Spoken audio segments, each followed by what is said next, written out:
નકલી પેમેન્ટ એપ્લિકેશનનો ઉપયોગ કરી છેતરપિંડી સાણંદમાં ઇલેક્ટ્રિક શોરૂમના સંચાલક સાથે છેતરપિંડી 73,000થી વધુની રકમ પડાવનાર બે શખ્સ ઝડપાયા। ફતેવાડીમાં રહેતા રિક્ષા ચાલક અખ્તર અને સોએબની ધરપકડ કરાઈ। ખોટો સ્ક્રીનશોટ બતાવી આઈફોનની ડિલિવરી કરાવી હતી। વેપારીના ખાતામાં પૈસા ટ્રાન્સફર ન થતા ફરિયાદ। અને પછી ખોટો પેમેન્ટ કરેલાનો સ્ક્રીનશોટ મોકલી આપેલો કે પેમેન્ટ થઈ ગયું છે અને આઈફોનની ડિલિવરી કરાવેલી હતી। ખરેખર વેપારીએ જોયું તો તેનું પેમેન્ટ થયેલું નહોતું અને તેને પેમેન્ટના નાણાં મળેલા નહોતા, જેથી તેમને એવું લાગ્યું કે એમની સાથે ફ્રોડ થયેલું છે, એટલે તાત્કાલિક પોલીસનો સંપર્ક કરેલો।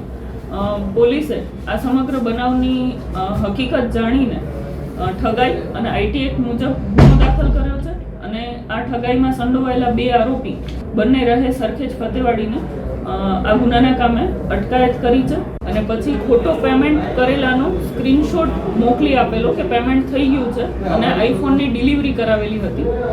ખરેખર વેપારીએ જોયું તો તેનું પેમેન્ટ થયેલું નહોતું અને તેને પેમેન્ટના નાણાં મળેલા નહોતા, જેથી તેમને એવું લાગ્યું કે એમની સાથે ફ્રોડ થયેલું છે, એટલે તાત્કાલિક પોલીસનો સંપર્ક કરેલો।